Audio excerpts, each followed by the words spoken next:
Micrófono.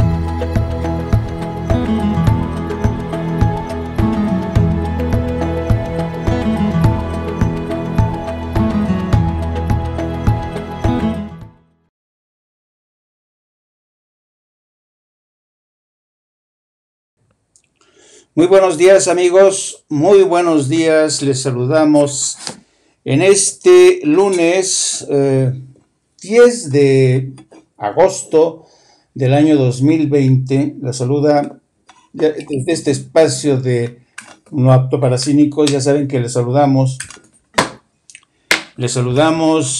transmitimos desde el sur de la Ciudad de México, muy cerca de CEU, aquí su servidor, Jaime Hernández, y nuestra querida productora Lourdes Salas. ¿Qué tal? Muy buenas tardes a todos. Pues iniciamos la jornada, iniciamos este día con noticias interesantes. Esta mañana el presidente Andrés Manuel López Obrador dijo que por primera vez que México estaba en manos prácticamente de un narcoestado. Es la primera vez que lo reconoce el presidente. Es interesante.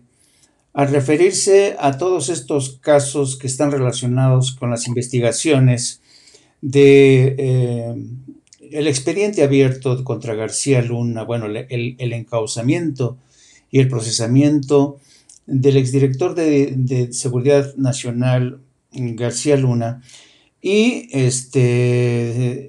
también pues todos los exfuncionarios que aparentemente han contribuido con García Luna con este entramado de corrupción.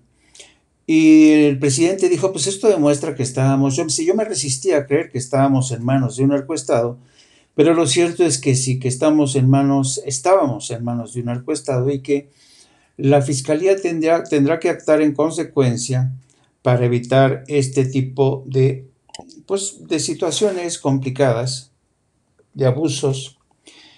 Y también el presidente se refirió a la marcha que ayer nuevamente protagonizó este grupo de desaprensivos de Frena, y dijo que bueno, pues la verdad es que todos son libres de expresarse, de manifestarse, y lo cierto es que si vemos las imágenes de Frena, que ayer se manifestaron en la plancha del Zócalo, la verdad es que no llegaban ni a 100, creo.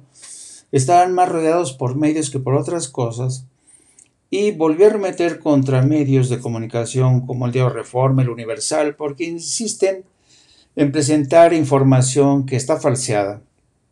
Ya saben, fustigando los medios, porque además los medios merecidos se lo tienen, ciertos medios, no todos, por supuesto. Interesante, vamos a hablar de ese tema, de este nuevo intercambio, confrontación entre el presidente y algunos medios de comunicación. El presidente aseguró que los medios estaban mal acostumbrados, que ellos compartían gran parte del poder y se beneficiaban de ello. Así es que vamos a hablar también de este tema. Y hay un artículo, por cierto, muy interesante hoy en The New York Times. El New York Times nos dedica su primera plana este lunes para hablar de las muertes récord que se están dando en México. El artículo lo vamos a repasar. Miren, estamos en primera plana, qué orgullo, ¿no? Dice, los temores hacia el hospital conllevan a la muerte dentro de México. Algunos pacientes llegan demasiado tarde para ser atendidos, dicen los médicos. Es un artículo interesante que tiene algunas, ¿cómo les diré? Está un poco sesgado. Vamos a criticar este artículo. Yo creo que es mejor analizarlo. Bueno, vamos a analizar el artículo, porque hay parte de verdad, hay algunas imprecisiones, sobre todo en el manejo de los tiempos. Pero nos dedican su primera plana en el New York Times. Vamos a hablar de este tema. ¿De qué más vamos a hablar? Pues vamos a hablar básicamente de la situación del coronavirus que sigue preocupando, siendo preocupante en distintas partes del mundo, en Brasil en particular, en Estados Unidos. Y así iniciamos, queridos amigos. Recordamos, hoy es lunes 10 de agosto del año 2020, en la era de la pandemia. Buenos días, mi querida productora, ¿cómo estás? Muy buenos días, muy buenas tardes, mejor buenas tardes a todos. Estoy aquí tratando... bien, viendo cómo... viendo este artículo del New York Times, me parece interesante y desde luego esperemos que nos dé tiempo de analizarlo. Sería lo mejor porque creo que tiene cosas de mucha importancia y de las que ya se han hablado. Sí. Se han hablado mucho de algunas de ellas. ¿Qué te falta? Estoy viendo, es que tenemos solamente abierto un canal de audio. Y pero bueno, vamos a proseguir. Déjenme ver cómo resolvemos este tema. A ver, escuche, ¿puedes monitorear el sonido aquí para ver cómo se escucha? Si no, para hacer... se escucha bien. Nada más entonces lo que vamos a hacer es que tuvimos que hacer una reconfiguración y para aproximar más esto hacia ti, y así quedamos con el tema resuelto. Sí. Bueno, pues vamos allá. Vamos a lo que te traje, a lo que te truje, Chencha. Bueno, el artículo se llama "Prefiero quedarme en casa y morir". El miedo a los hospitales está llevando a muchos mexicanos a retrasar el tratamiento del coronavirus hasta que sea demasiado tarde para que los médicos los ayuden. Entonces nos habla, es un artículo de Natalie Kitroff y Paulina Villegas. Y ya vimos que está en la primera plana del New York Times el día de hoy. Dice así el artículo: Ciudad de México. Un Suzuki gris se detuvo frente al Hospital General de México y depositó a Víctor Bailón en la entrada. Se había negado a ir al hospital durante días, convencido de que los médicos estaban matando a pacientes con coronavirus. Para cuando entró cojeando en el área de clasificación y se derrumbó en el suelo, ya era demasiado tarde. Gritaba: "Papito, respira". Su esposa gritaba: "Por favor, respira". En una hora el señor Bailón estaba muerto. México está luchando contra uno de los peores brotes de coronavirus en el mundo, con más de 52,000 muertes confirmadas, la tercera cifra más alta de la pandemia. Y su lucha se ha vuelto aún más difícil debido a un fenómeno generalizado, un miedo profundamente arraigado a los hospitales. El problema ha plagado durante mucho tiempo a naciones abrumadas por enfermedades desconocidas. Durante la epidemia de ébola en 2014, muchos en Sierra Leona creían que los hospitales se habían convertido en trampas mortales sin esperanza, lo que hacía que las personas enfermas se quedaran en casa y transmitieran la enfermedad a sus familias y vecinos sin darse cuenta. Aquí en México se está produciendo un círculo vicioso similar. A medida que la pandemia aplasta un sistema de salud ya débil, con cuerpos amontonados en camiones refrigerados, muchos mexicanos ven el pabellón COVID como un lugar donde solo esperan la muerte, que debe evitarse a toda costa. Las consecuencias, dicen médicos, enfermeras y ministros de salud, son graves. Los mexicanos están esperando para buscar atención médica hasta que sus casos sean tan graves que los médicos puedan hacer poco para ayudarlos. Miles de personas están muriendo antes de ver el interior de un hospital. Según nuestros datos, según muestran los datos del gobierno, sucumbiendo al virus en los taxis o en el camino o en los lechos de los enfermos en su casa. La lucha contra las infecciones en el hogar no solo puede propagar la enfermedad más ampliamente, dicen los epidemiólogos, sino que también esconde el verdadero número de víctimas de la epidemia, porque una cantidad incalculable de personas mueren sin haber sido examinadas y oficialmente contabilizadas como víctimas del coronavirus. Muchos mexicanos dicen que tienen buenas razones para desconfiar de los hospitales.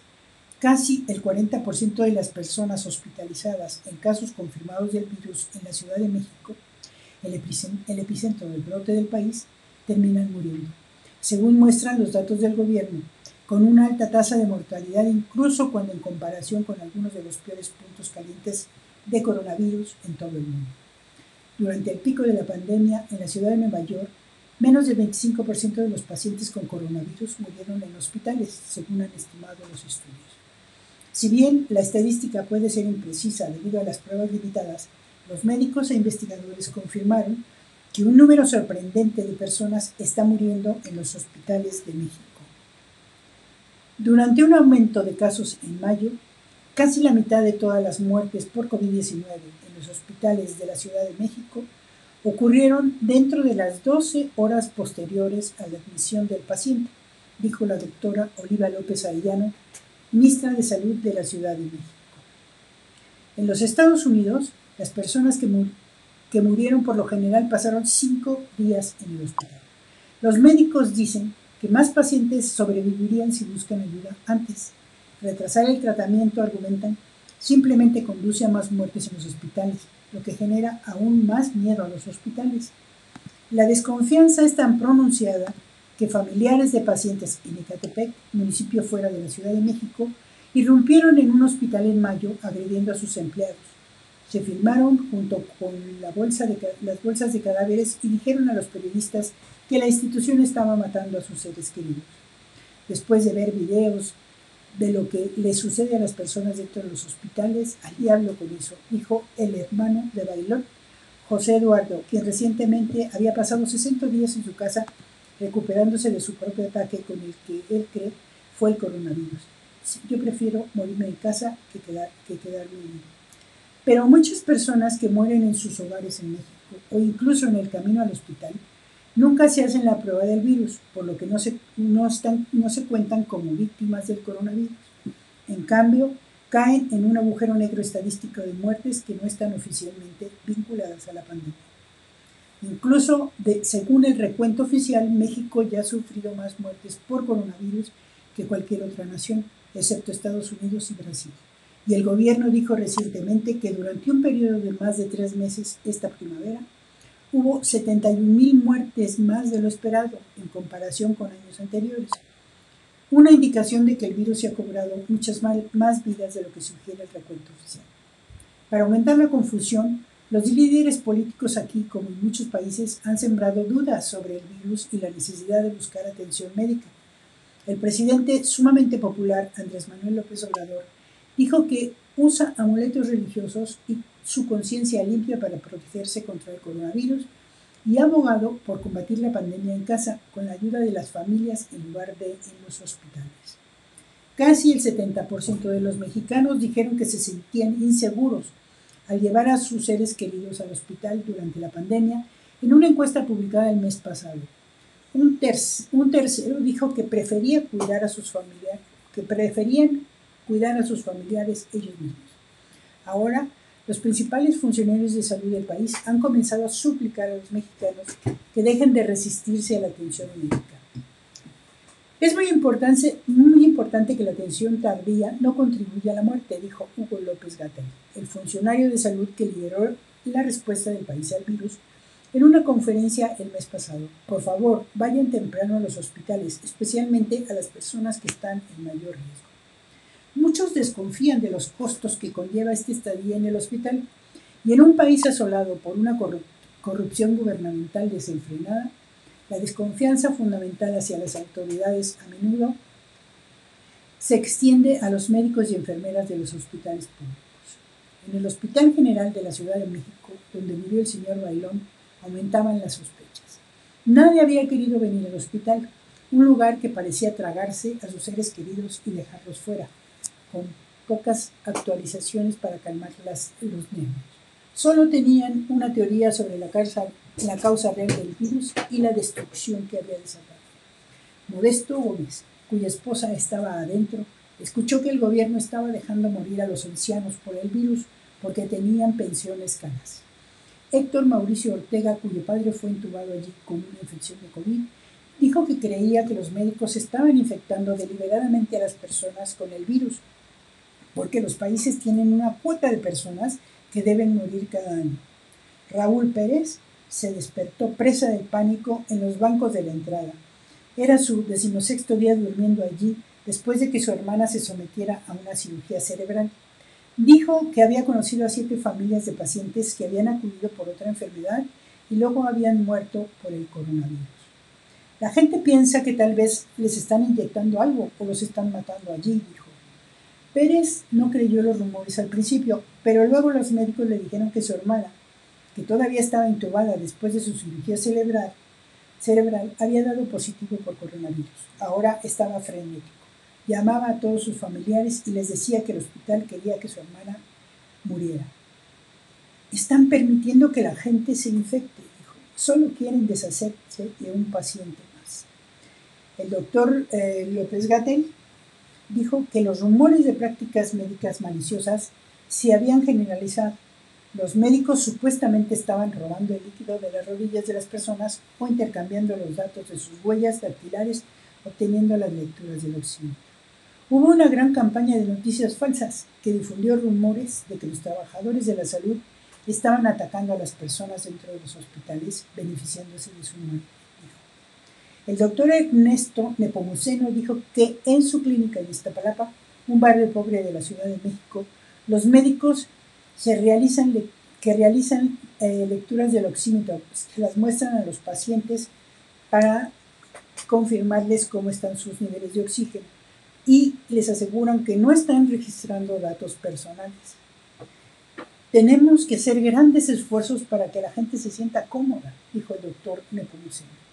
2 días antes de que el señor Bailón fuera trasladado a la unidad de cuidados intensivos del Hospital General, visitó a su médico en su pequeña ciudad natal a 1 hora de la capital.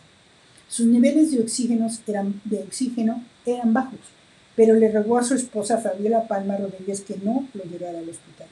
Por favor, no me lleves allí, no quiero morir, recordó que le dijo. Para cuando el señor Bailón se vio, ya estaba devastado por la enfermedad. Después de que un hospital local lo rechazó, hizo el viaje a la Ciudad de México. Murió en una camilla en el Hospital General, dijo Palma, antes de que los médicos pudieran intubarlo. Lo habría llevado antes, pero ambos estábamos demasiado asustados, dijo Palma.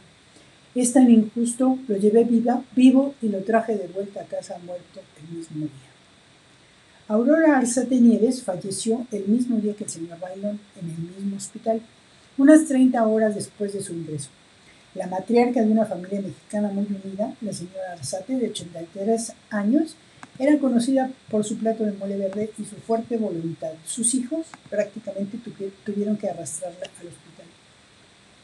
Esa decisión atormentó a Eduardo Gutiérrez Arzate al despedirse definitivamente de su madre, quien fue encerrada en una bolsa dentro de una minivan Ford convertida en coche fúnebre por una empresa funeraria cerca del hospital. Golpeando la ventana, el señor Gutiérrez le rogó a la madre que se despertara. Me sentí realmente culpable cuando la vi, dijo, de pie fuera del crematorio con un humo negro ondeando en lo alto.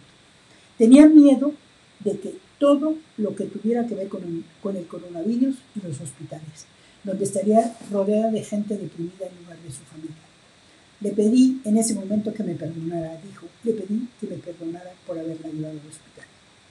Bueno, ahí está el artículo del New York Times. Vamos a hacer un rápido análisis para no entretenernos mucho en él.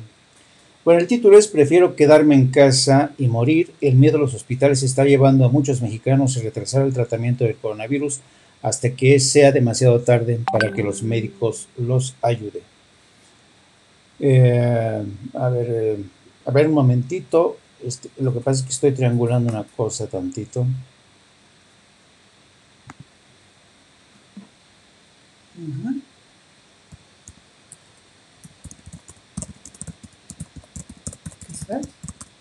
Es que estamos en contacto con... Bueno, pues a mí lo que me parece el principio, creo que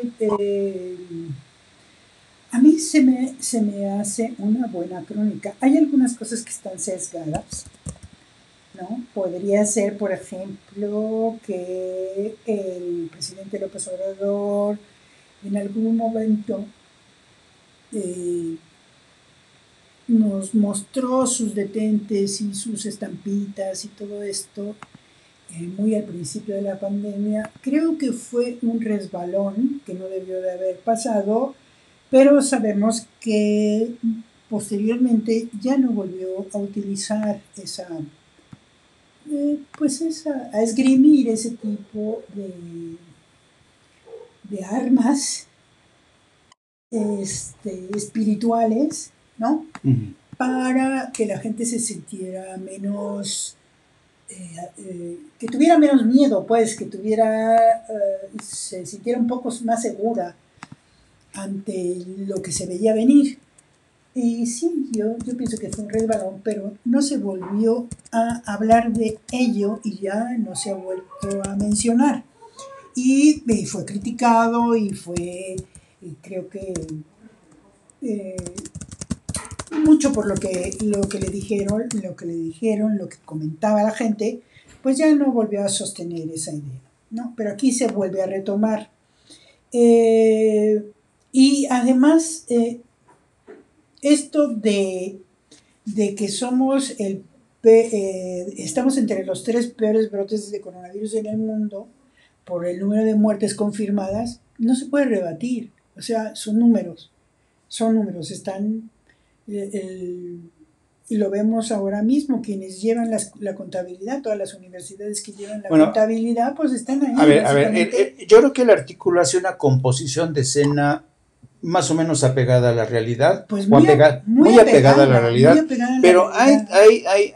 por No quiere ejemplo, decir que eso sea lo que está pasando al 100%, pero sí hay una gran cantidad de gente que se ha dejado llevar por los rumores, por la sí, infodemia, por las teorías de la conspiración. sí, Esto ha pero creado un... ya, pero hay dos temas que a mí me resultan un tanto, bueno, primero la comparación. El problema ha plagado durante mucho tiempo en la ciudad. Bueno, durante la epidemia de ébola de 2014, muchos en Sierra Leona creían que los hospitales se habían convertido en trampas mortales sin esperanza, lo que hacía que las personas enfermas, o sea, nos está comparando aquí con el Sierra Leona, los casos de ébola. A ver, por lo que pasó en Sierra Leona.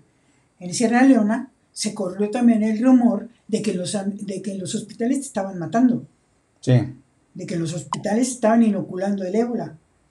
bueno. Y que todo el que llegaba al hospital pues se iba a morir. Ahora, ya sabemos qué tipo de virus es el ébola. Es súper virulento y te mata en 5 días. Te destroza, Pero a te mí, sí, destruye. ya, Es decir, pero esta comparación con la crisis del ébola se me hace a mí un tanto exagerada. pues no, porque solo lo toman como una analogía. Es decir, allá también la gente empezaba, es decir, ahí era todavía más complicado el tema porque el ébola se transmite muy rápidamente de persona a persona. Entonces, si un enfermo se quedaba en su casa, iba a contagiar a toda la familia inmediatamente. Y de lo que se trata el ébola es de aislar a la gente, poner a toda la gente enferma en un solo sitio y sálvese quien pueda, porque es así. El Bueno, ébola es sálvese quien pueda. ok. Ahora, este párrafo, aquí yo tengo problemas con este párrafo. Dice, Uh-huh. para aumentar la confusión, los líderes políticos aquí, así en México, como en muchos países, han sembrado dudas sobre el virus y la necesidad de buscar atención médica. El presidente sumamente popular, Andrés Manuel López Obrador, dijo que usa amuletos religiosos y su conciencia limpia para protegerse contra el coronavirus. Esto sí, para que, o sea, yo la verdad, el presidente sí ha hablado en plan guasa de que usa amuletos, los famosos detente, Uh-huh. pero esto no quiere decir que el presidente esté diciendo, no, mientras tengan su amuleto. Sí, pero además eso fue al principio de la pandemia y creo que después los datos fueron bastante claros y la información aseguraba que la única forma de combatir la pandemia era el lavado de manos, la distancia y quedarse en casa. Y eso fue lo que sucedió.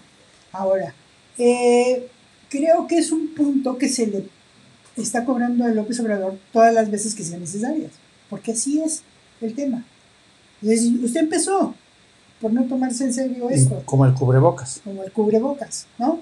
Entonces, pues es un punto en contra. Pero eso no quiere decir que sea todo lo que ha hecho el daño para que la gente no quiera ir a los hospitales.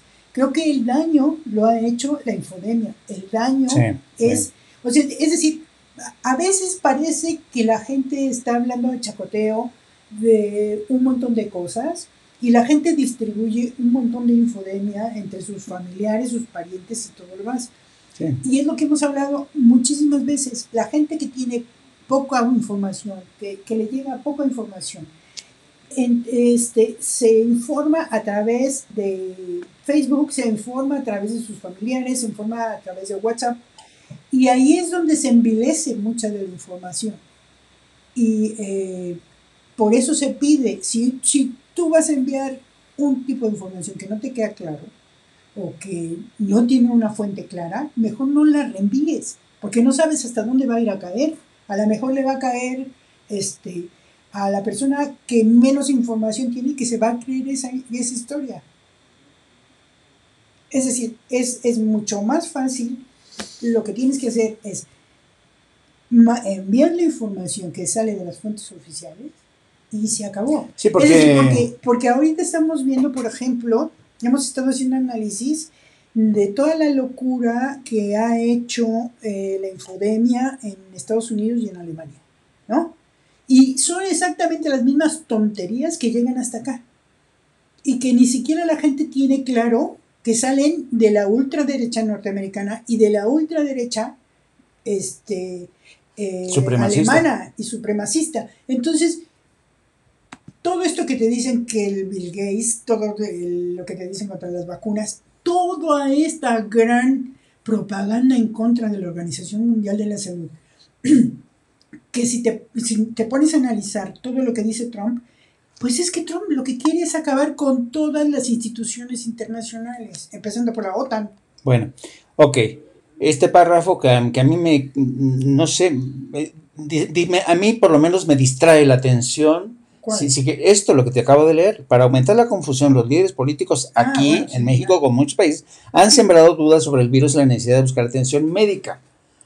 ¿Quiénes han sembrado dudas sobre la necesidad de buscar atención médica? Bueno, pues muy probablemente es que no le queda muy clara a la gente que cuando te dicen, y está muy clara las instrucciones que te dan, cuando tengas los primeros síntomas, quédate en tu casa y manda un mensaje a tal cosa o habla a Locatel para que alguien te responda, bueno, te haga un seguimiento pues, y te diga, váyase al hospital. Pero por eso tengo estas dificultades con este párrafo, porque después, un párrafo después, dice, dos párrafos después. Dice... Ahora, un párrafo después dice, ahora los principales funcionarios de salud del país han comenzado a suplicar a los mexicanos que dejen de resistirse a la atención médica, comillas. Es muy importante que la atención tardía no contribuya a la muerte, dijo Hugo López-Gatell, el funcionario de salud que lideró la respuesta del país al virus en una conferencia de prensa el mes pasado. Por favor, vayan temprano a los hospitales, especialmente a las personas que están en mayor riesgo. Entonces, yo lo que encuentro aquí es que 2 párrafos antes estás diciendo que el presidente usa amuletos religiosos para protegerse contra el virus y luego, pero no es tan así, ¿me entiendes? No me gusta este lenguaje tan absolutista y presenta al presidente como si fuera realmente un maniático que cree que los amuletos, cuando ya sabemos cuál es el contexto. Yo digo, es un tropezón, tuvo un tropezón, esas cosas habría que preverlas más. A veces en México no se puede hacer una guasa porque la gente se lo toma en serio y lo sabemos. Hay un montón de veces que hablas en guasa y la gente... Sí, el sarcasmo no se entiende. No se entiende el sarcasmo. Entonces, bueno, pues eso ya es un punto, un resbalón, pero fue un resbalón. A mí lo que este artículo me dice es que la gente se está muriendo porque hace caso de la infodemia, porque hace caso de los rumores, porque hace caso de las teorías de la conspiración. Eso es lo que a mí me queda en claro con de acuerdo. Y no es la primera vez, ya se dijo también en otra ocasión que hay mucha gente que no va al hospital porque piensan que hay un mal. No, oye, por favor, si tú crees que te ponen el oxímetro para robarte la huella, dices, bueno, ya, o sea, no puedes ir más lejos, ¿no? Sí. En el rumor y en la capacidad de crear teorías conspirativas. Bueno. Eso sale de las teorías conspirativas.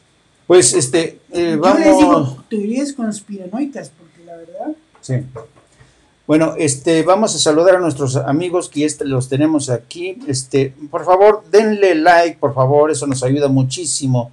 No se imaginan, denle un like, por favor, para ayudar a seguir con este proyecto de No Apto para Cínicos. Claro, si están de acuerdo, si les parece interesante, atractivo el programa.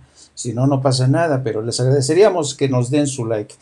Buenos días, querida Quetzo, doña Silvia Arroyo, Marian Zambrano. Oye, que se están rostizando, sí, en Bélgica, sí, y también en España. Pues, por Dios, la canícula es tremenda en esta época. Pachi, Adriana Soriano, don Asdrúbal, ridículos esos del freno, ahorita lo abordamos. Don José Romero, ¿cómo estás? El Caminante, Adriana Soriano. Sil Drummond, ¿cómo estás? Teresita Sandol, Sil Drummond, Mercedes Morales, Hermateshi, doña Ana Lozano, Hermateshi, Adriana Soriano. Un tío falleció en su casa en Puebla, toda la familia convivían y no están contagiados. Al parecer fue de un infarto, pero le dieron sus actas de defunción por el COVID. Pues es posible, ¿eh? Es posible. ¿Quién sabe? Eso también hay que ponerlo en cuarentena. En cuarentena. Porque todo el mundo piensa que se trata de... O sea, se está luchando porque muera menos gente y por no encabezar las listas de los más altos números de muertos. Y la idea, el rumor es que todos van a morir de coronavirus. O sea, no se sostiene, pues, esa creencia. Es absurda, que todos los que se mueran van a morir de coronavirus. Don Ernesto Ponce, ¿cómo estás, querido amigo? Sil Drummond dice, llegué cuando ya estaban leyendo el texto. ¿Quién es el autor? Aquí te lo pongo. Es el New York Times, la primera plana del New York Times, y las autoras son Natalie Kitreff y Paulina Villegas. Esta es la primera plana del New York Times. Aparecemos, México se lleva la primera plana con esta noticia. Así está esta foto de los familiares del señor Bailón que murió, y el titular, el miedo a los hospitales causa muertes en México. Dice Hermateshi, dice, la culpa de ese miedo la tienen en buena parte los medios que se han dedicado a desinformar y a generar miedo, y el artículo reproduce las mismas tonterías sobre lo que no dijo AMLO. Cole, los detentes no se referían a la epidemia, él estaba hablando de sus enemigos, exacto, y que saquen ahora de su contexto. Saludos, Jimmy. Don Manuel Casas, ¿cómo estás? Don Mercedes Morales, Carmen Oro, Rose G, Hermateshi. Fíjate, aquí dice Hermateshi, esto es cierto, dice, nos dijo que estaba protegido por... No, eso no es cierto, no dijo que estaba protegido por los detentes. Desde el principio dijo que atendiéramos las indicaciones de los médicos, que estuviéramos atentos a los síntomas, que nos cuidáramos. Ajá, dice Carmen Oro, esas cuentas de Twitter, Facebook y YouTube que desinforman deberían de cancelarlas y denunciar a los propietarios de las cuentas. Pues sí, deberían de hacerlo. Dice, dijo el presidente, dije que hiciéramos ejercicio, que comiéramos bien, que cuidado con los fumadores y bebedores. Que ustedes también digan que se refiere a los detentes como defensa contra eso ya no. Ajá. Exacto. Sí, tendría que haber un verificado. Don Philip de Baker, don John Rocío Ruiz, don Luis Rodrigo Meraz desde Silicon Valley. Esos dichos y diretes distraen el verdadero mensaje. Exactamente. Efectivamente. Entonces, pues buenos días, buenas tardes, queridos amigos, a todos.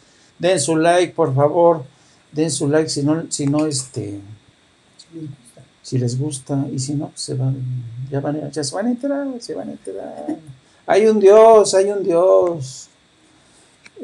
Bueno, pues es el artículo del New York Sí, Times. bueno, ¿cómo me debe decir la gente? Yo no Sí. te voy a leer más por eso. Bueno, y ayer, Bueno, déjame antes de que acabemos con lo sí. del COVID. La OMS advierte sobre necesidad de combatir rebrotes del coronavirus. Hoy, el avance de la pandemia del coronavirus por el mundo no ha dado señales de un patrón estacional, y si las autoridades de salud ceden en los esfuerzos por combatirla, la enfermedad recobrará fuerza, dijo este lunes la Organización Mundial de la Salud. El doctor Mike Ryan, jefe del programa de emergencias de la OMS, dijo que Europa Occidental y otras regiones deberían actuar rápido para contener los rebrotes. Pues así es. Seguimos con los rebrotes. Y por ejemplo, en Bélgica, pues van a comprobar por sí mismos que el calor no lo mata. Una pregunta, Philip de Berger, una pregunta. Como todos sabemos, hay muchas basura en Internet. Como sabes tú mejor, haces tú para verificar. ¿Cómo haces tú para verificar una noticia? Tiene que tomar en cuenta que yo no tengo los recursos tuyos. No, fíjate, yo creo que es un tema de formación. Imagínate 40 años leyendo todos los días periódicos, no solamente de México, sino de otros países. Estamos permanente con... ya es una, ¿cómo se llama? Pues es un hábito. Es un hábito. Entonces, leemos mucha prensa en español, en inglés, en francés. Entonces, estamos permanentemente comunicados y además tenemos muchísimos amigos repartidos en el mundo a los que consultamos directamente, ¿no?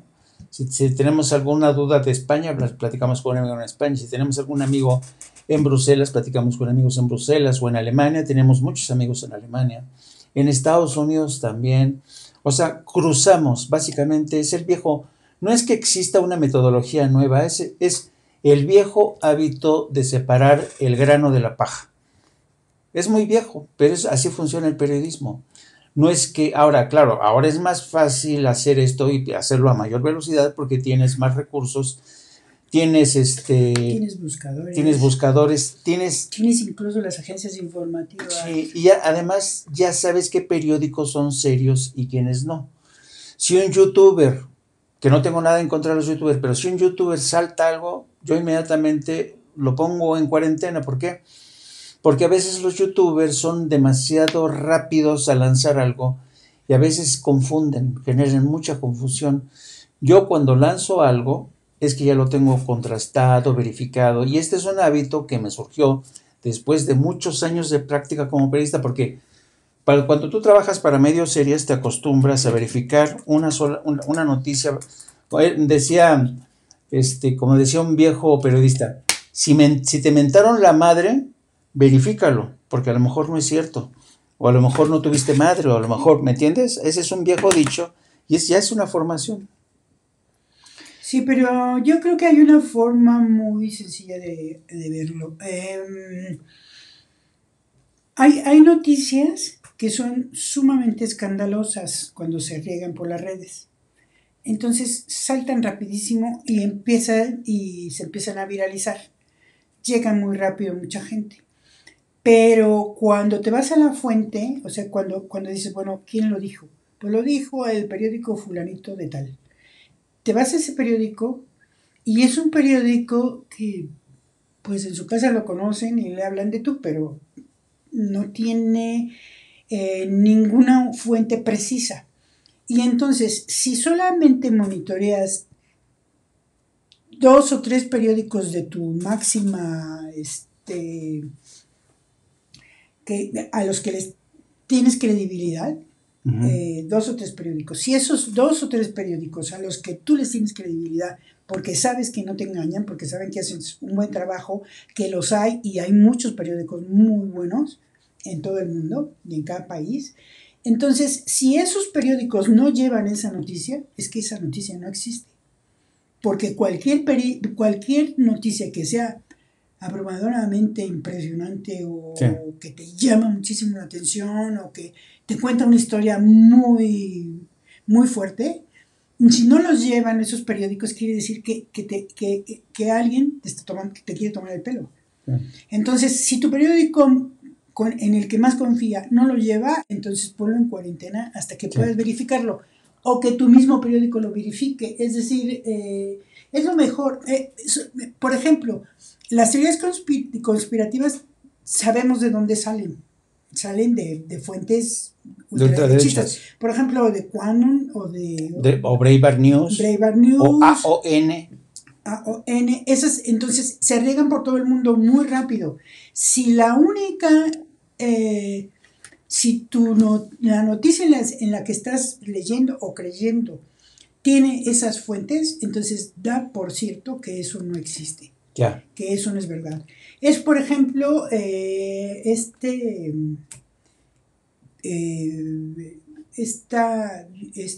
video de Plandemic, ¿no? Que te habla de que todo está planeado y que todo está movido por intereses y que te van a inocular el virus y que la fregada y que la tostada y que las vacunas y que quién fue. Sí. Entonces, todo lo que está planteado en ese video no tiene absolutamente ninguna fuente oficial, ninguna fuente que de verdad tú puedas decir que está o no está.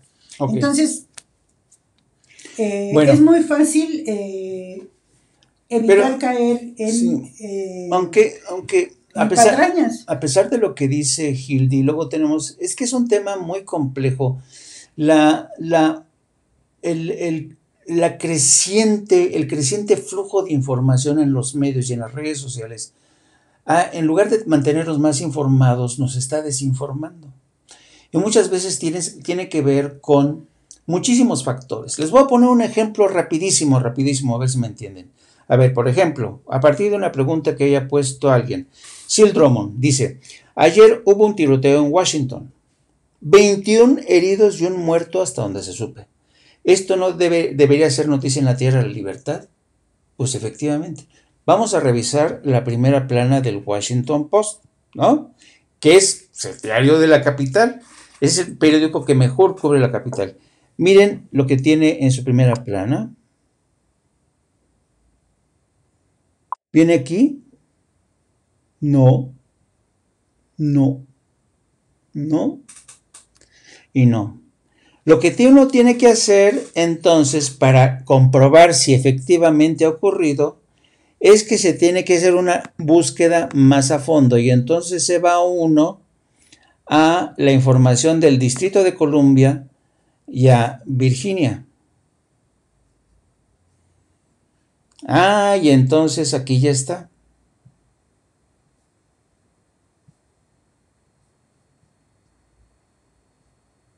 ¿Ven?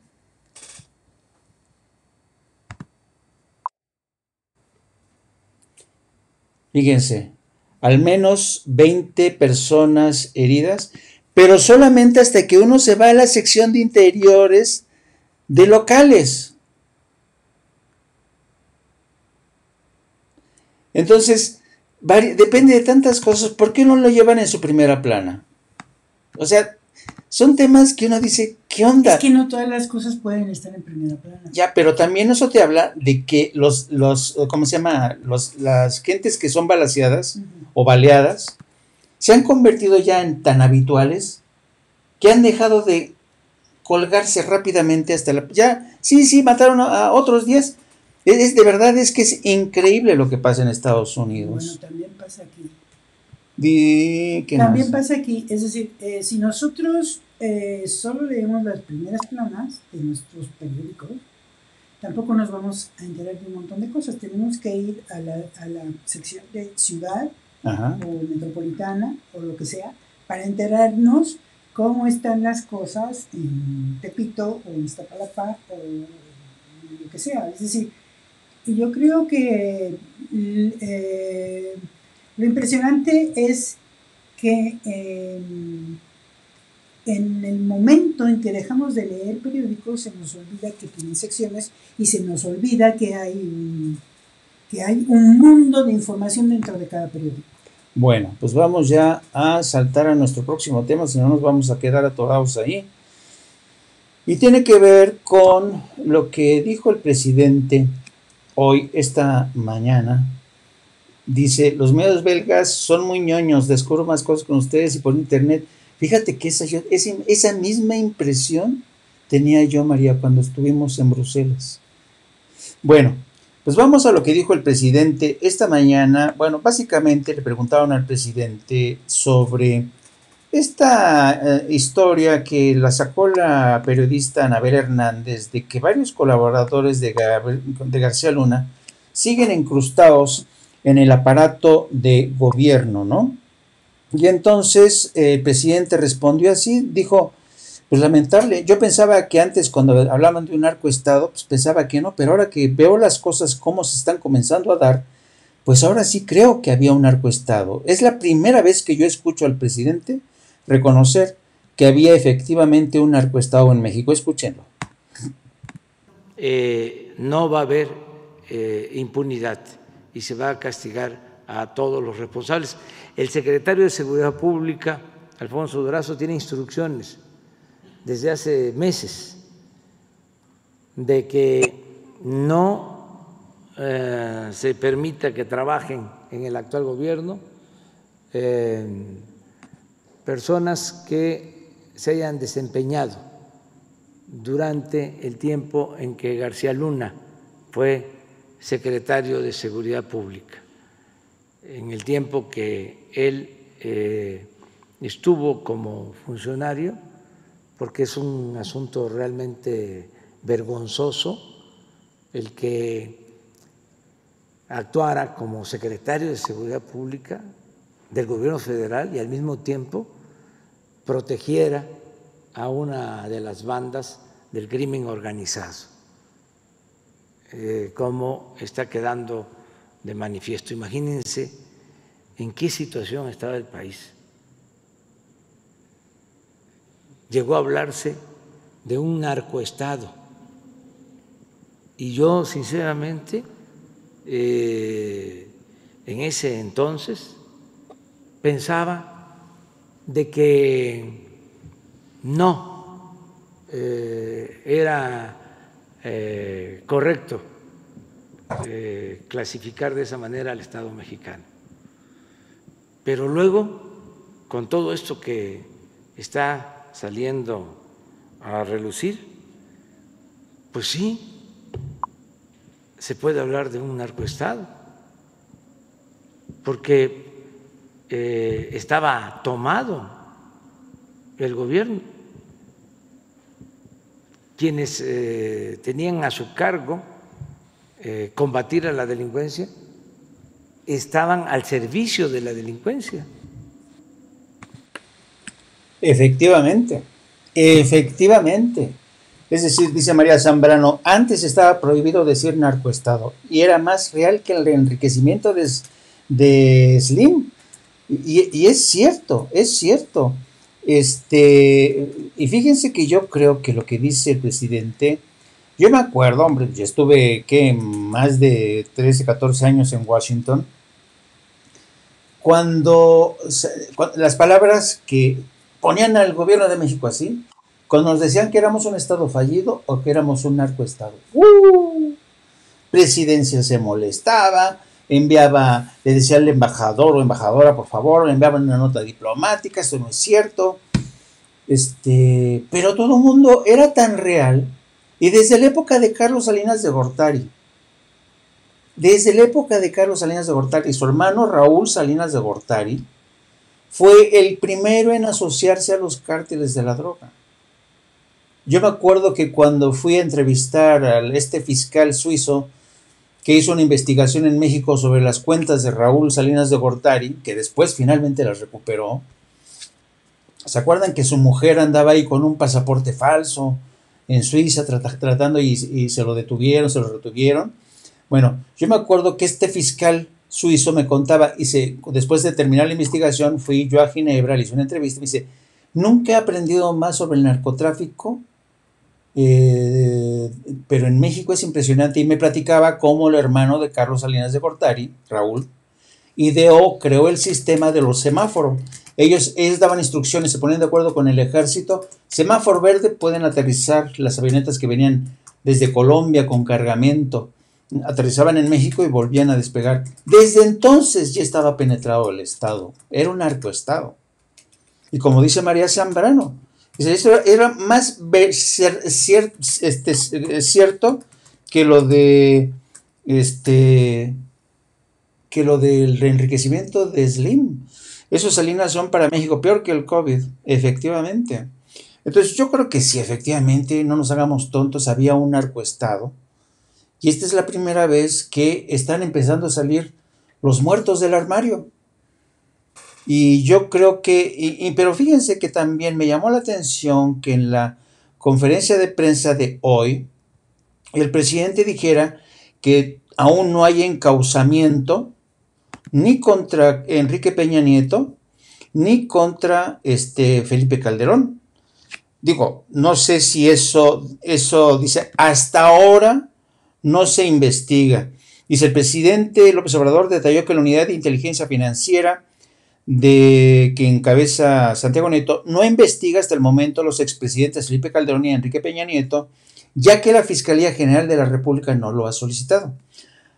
Al hablar de los casos de corrupción que se indagan relacionados con Pemex y Odebrecht y la detención del secretario de Salud, Genaro García Luna, el mandatario refrendó su postura de que solo se inició un juicio contra los expresidentes si se avala por la población por medio de una consulta ciudadana.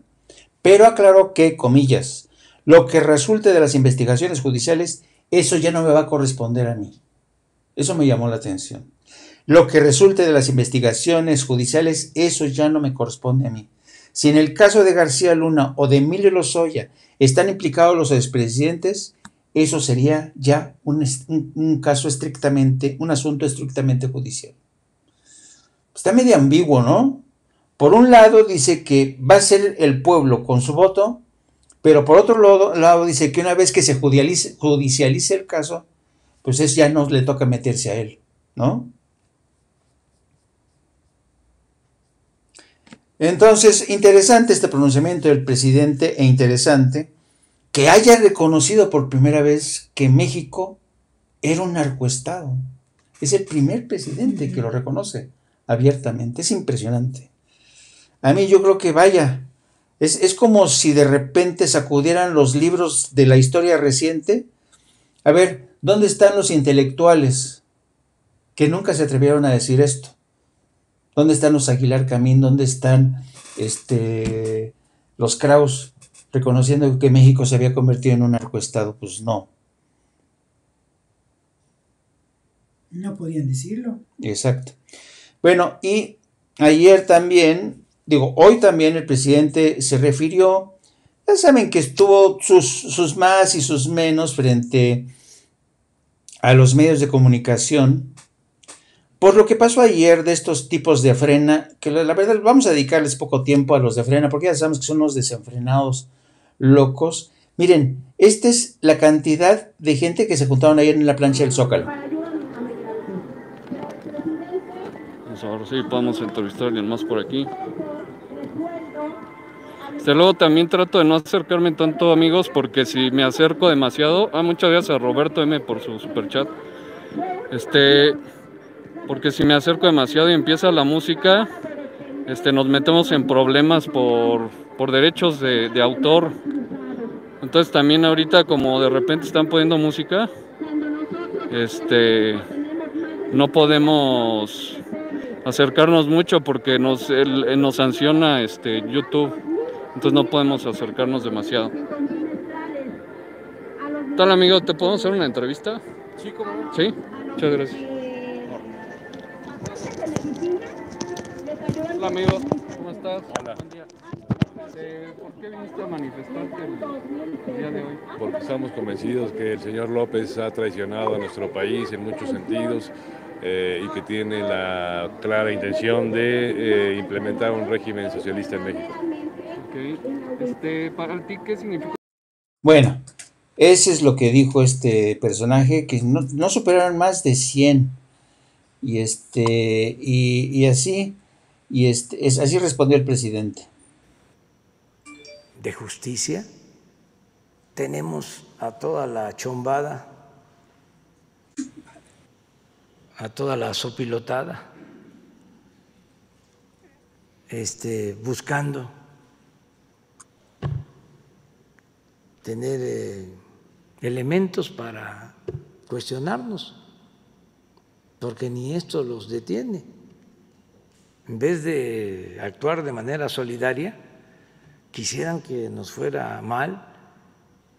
Ahí ven al Reforma Diario o al Universal, tantos muertos, contando todos los fallecidos. Es como su nota principal.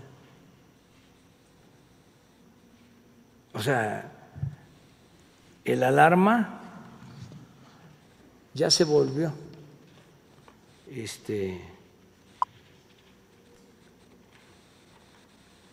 un periódico o una revista objetiva, profesional,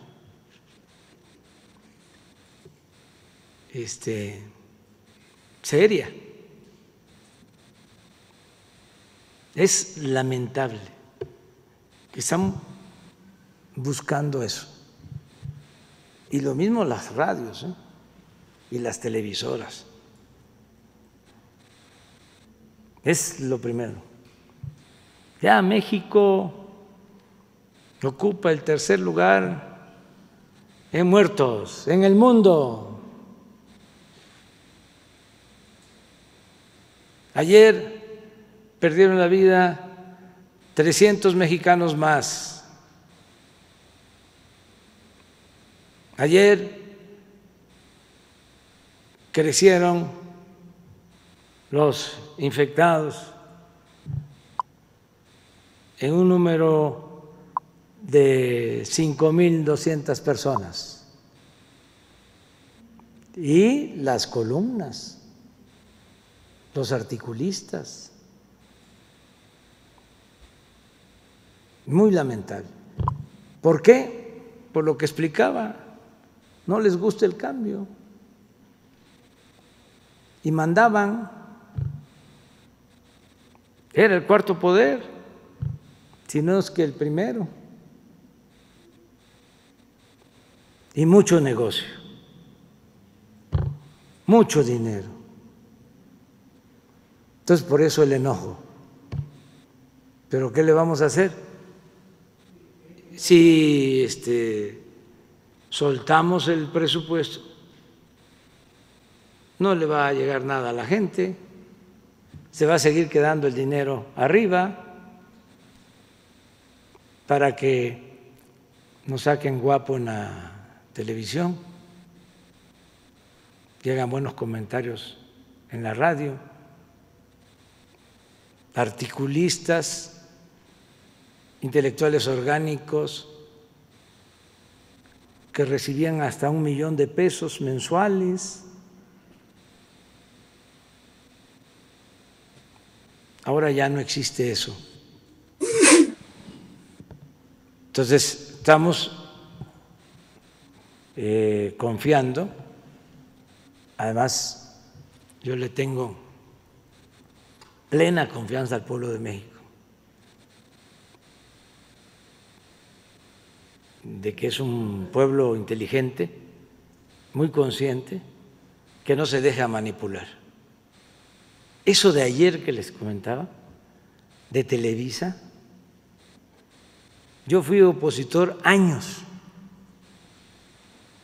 Hicimos cientos de marchas.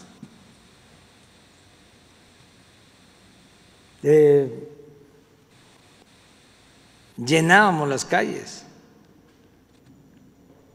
El Zócalo siempre lleno. ¿Qué hacían en ese entonces? Estaban esperando que no se llenara el Zócalo. Y nunca pudieron sacar notas de eso. Entonces, como se llenaba el Zócalo, no había noticia, nada. Y ahora ayer, les digo porque salí a ver por la ventana, cuántos estaban protestando, porque no me voy a quedar con la información que me dan. Salí a la ventana y lo que vi son los medios. Y seguramente hasta desde ayer apareció en todos los medios. Y no exagero, no pasaban de 100. Pues ahí tienen al presidente. Los espió desde la ventana del balcón presidencial y no llegaban ni a 100, pues es cierto. Ya vimos las imágenes de los de Frena. Y miren, o sea, 3 gatos. Socialista, ¿qué pasó? Público. Aquí vemos cómo si son sus autos, pues traen los letreros. Digo, desafortunadamente, pues sí, digo, lo que uno se pregunta es que si. Bueno, ya les dijo al presidente que no coman ansias, porque para eso vamos a tener la revocatoria de mandato, ¿no? En el 2022, pero es interesante que es cierto, ¿no? Y miren, solo un ejercicio de lo que pasaba, de lo que comentaba, y que el presidente, fíjense, titular de 8 columnas hoy del Reforma, fíjense, dice, perdona la Fiscalía General de la República delito con planta chatarra. Es la principal, perdona la FGR delito con... Y en la rueda de prensa de hoy, la Chabela, la reportera del Reforma le preguntó, Isabela se llama, pero aquí le decimos la Chabela, de cariño. Bueno, Isabela dijo, oiga, señor presidente, ¿qué pasó con esto? No, pues, si hay casos, están presentados, hay expedientes. O sea, el presidente desmintió este titular del Reforma, ¿no? Y así por el estilo, crecen delitos contra las mujeres, eso sí. Luego está el Universal, que tienen a su columnista de lujo, Carlitos Loretito de Mola. Yo ya nada más por eso, ya la verdad, ya ese periódico, yo no sé. Ya indaga también partida millonaria para la Policía Federal y el CISEN. Dice, la jornada, amor y precauciones ante... Mira qué bonita foto esta de la jornada. Amor y precauciones ante la nueva realidad. AMLO rinde homenaje a las nuevas víctimas de la epidemia. Depresión, secuela por el confinamiento, advierte la Secretaría de Salud Pública. Esto ya es un tema que hemos tratado en nuestras tertulias de los sábados, lo de la depresión. Reyes Terán, seguirá el INER en primera línea contra el COVID. Este es un muy buen artículo, porque lo que se está tratando ya es de regresar a los hospitales a la atención de todas las demás especialidades, porque se han estado mucho tiempo solo viendo COVID, y entonces van a desconcentrarlos otra vez, y el Instituto Nacional de Enfermedades Respiratorias va a ser el principal centro de atención para que los hospitales como el de cardiología y el Hospital General Manuel G. González retomen sus servicios para otros padecimientos. También el Hospital General de México, que llegó a tener casi 200 personas por COVID, reanudará sus programas de cirugías. Entonces, pues vamos a ir viendo cómo los dos grandes hospitales van a tener que ir regresando a atender todas las otras especialidades médicas, y yo supongo que se va a quedar el hospital que está en el centro de Banamex, sí, como un sitio para atender COVID. Y el INER, claro, porque le hicieron unas camas extras. Y también la principal de la jornada, más de 5 millones de contagios en Estados Unidos. Esas son cifras en serio. Y nos vamos, querida Gilde, a plano internacional, pero pasando a través de... Antes de ir a plano internacional, del COVID. Sí. Bueno, pues sí, ahí está el plano internacional, casi van a ser 20 millones de personas infectadas por el virus. De esos 15 millones, la cuarta parte son norteamericanos. Impresionante lo que está pasando en Estados Unidos. Y hay rebrotes en España, hay rebrotes en Francia. Alemania, en Francia, o sea, hay rebrotes en todas partes, incluso en Japón y gran parte de Asia. Bueno, sigue incrementándose en la India. En la India ya hay 2.215.000 y así estamos. África está empezando a levantar sus gráficas y esperemos que no aumenten su número de defunciones de una manera tan febril como lo ha hecho Norteamérica y Brasil. Y bueno, 732.185 muertos en todo el mundo. Tremendo lo que está pasando en Estados Unidos con esto del COVID, de verdad es que es impresionante. Y vámonos también rápido, perdón, ¿ibas a abordar otro tema? Sobre esto del COVID, pues nada, que Claudia Sheinbaum dijo hoy que permanecerá aislada en su domicilio por los próximos días por haber estado en contacto en las últimas horas con un estrecho colaborador que no sabemos si la contagió, pero como estuvo en contacto con él, pues ella y otras personas que han estado al lado de su secretario de gobierno, pues van a tener que guardar cuarentena, incluyendo al secretario de gobierno, José Alfonso Suárez del Real Herrera. Pues ojalá que no esté. Él sí dio positivo. Sí, él sí dio. Dice que estuvo con él el domingo y de acuerdo con el protocolo me quedaré en casa los próximos días hasta volver a aplicarme la prueba. Estoy en perfectas condiciones y atendiendo todo a distancia. Y se conectaba en ese momento a la conferencia.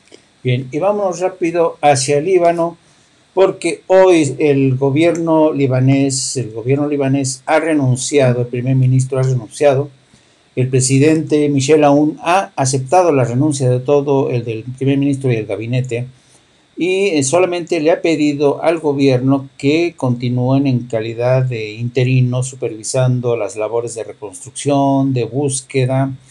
Ya sabemos que es una crisis, primero a raíz, si ya había una crisis, esta explosión ha sido el detonante de una crisis de gobierno que finalmente hoy se salda con la renuncia de todo el gobierno. Así es que yo creo que no era para menos, después de 2-3 jornadas de protestas de la gente que ya estaba harta del manejo tan incompetente del gobierno, yo creo que es una buena noticia. Así es que pues esperemos que las cosas se resuelven en el corto plazo para Beirut y también en Bielorrusia. En Bielorrusia tenemos noticia también de protestas, las protestas que se han llegado, y esta es una nota de nuestro corresponsal de la jornada, Juan Pablo Duch. Esta es una nota de nuestro corresponsal en Moscú, Juan Pablo Duch, que habla de cómo las triquiñuelas del viejo Lukashenko, que ya lleva más desde 1994, Alexander Lukashenko.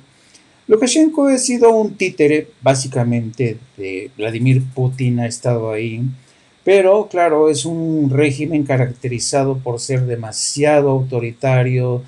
Es una versión del Donald Trump, y entonces la gente ya salió a las calles, consideran que porque se ha reclamado victoria con más del 80% en las urnas, pero es algo que no cree.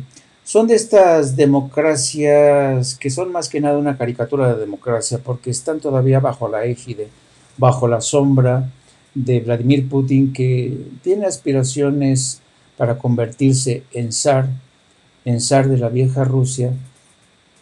Y yo creo que pues esperemos que las cosas no se salgan de madre allá.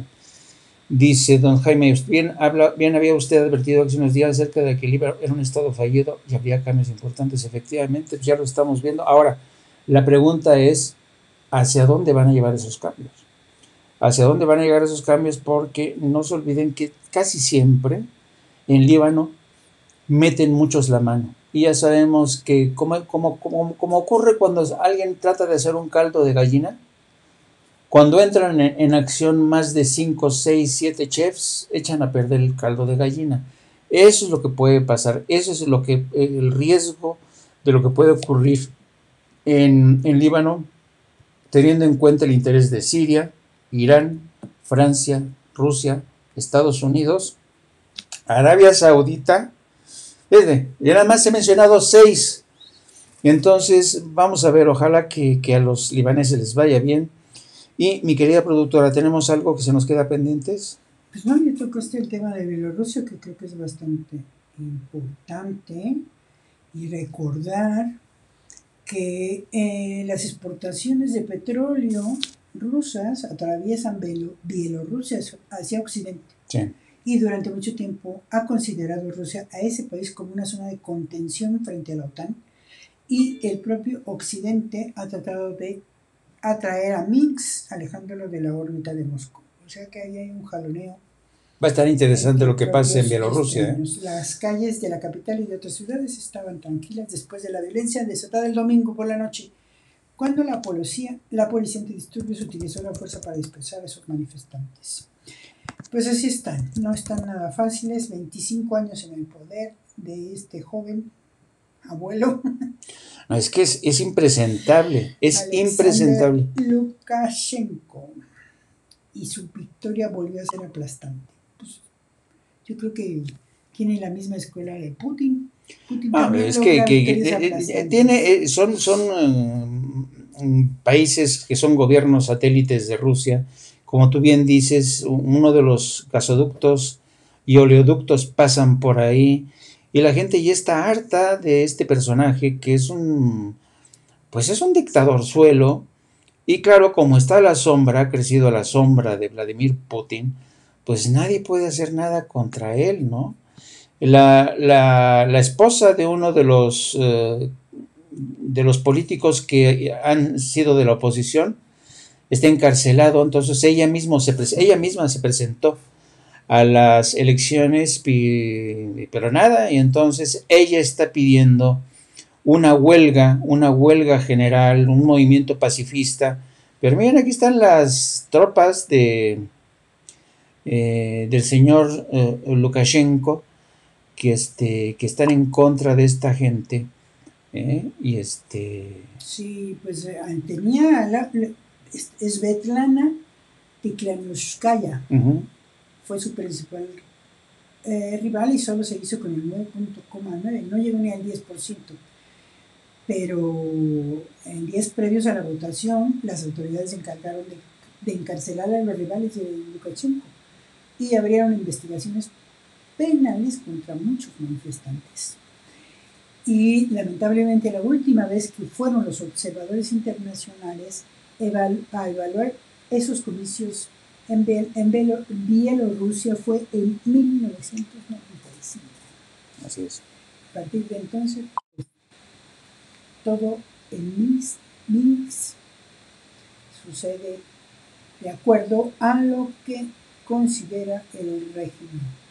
Pues eso es todo. Bueno, yo creo que aquí, miren, este comentario de Carmen Oro, lo mismo comenté en mi Facebook de Putin, que era el nuevo zar, y si viera cómo me fue, muchos llaman dictador a Maduro, ahora AMLO y Putin, bien, gracias.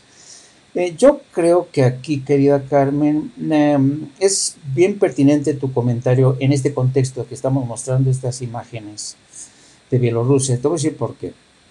No hay que confundir, en este mundo no todo es negro ni todo es blanco. No se puede llamar a la ligera y a cualquiera dictador. Un dictador es cuando tiene el poder, la concentración del poder, y cuando, sobre todo en el caso de Rusia, no ha habido un país que te esté acosando, como ha sido el caso de Venezuela, que Estados Unidos ha estado emboscando, presionando, arrinconando al gobierno venezolano, que tampoco es un gobierno inocente. El gobierno venezolano tiene sus propios problemas, ha cometido muchos pecados, entre ellos el de la corrupción, reconocido por gente del propio gobierno.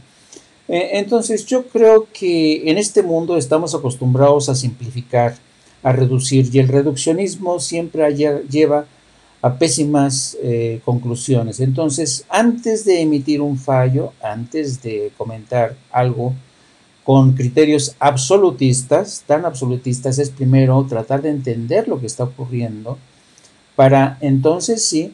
Yo soy de los periodistas que cuando aplico un adjetivo o cuando me refiero a algo es porque he estudiado más o menos, creo que entran dentro de la caracterización de un dictador, o un gobierno imperfecto, lo que ustedes quieran, pero entraríamos en un terreno casi académico para definir qué se entiende por dictadura, qué se entiende por gobierno legítimo. Por ejemplo, miren, el caso de Estados Unidos, ¿no? Es quizá el más socorrido. ¿Cuánta gente ha dicho que Estados Unidos es la democracia más avanzada y perfecta del planeta? Y miren, si hacemos un análisis exhaustivo de lo que es la democracia más avanzada del planeta, hombre, se le cae así el adjetivo democracia perfecta. Bueno, amigos, esperemos que les haya parecido interesante la información que les hemos compartido hoy. No se olviden de dejar su dedito hacia arriba y los esperamos hoy a las 20 horas porque nos quedaron varias cosas en el tintero. Y mañana a nuestros amigos de Europa, mañana nos vemos nuevamente aquí a las 12 horas tiempo central, 12 p.m. tiempo central de México, 7 de la noche en Europa. Les mandamos un abrazo a todos. Los de Europa, cenen rico o duerman rico, a planchar oreja, y los que estén aquí de este lado, a comer rico, y nos vemos en la noche, ¿eh? Chao, bambinos. Hildy. Muy buenas tardes a todos, hasta la noche.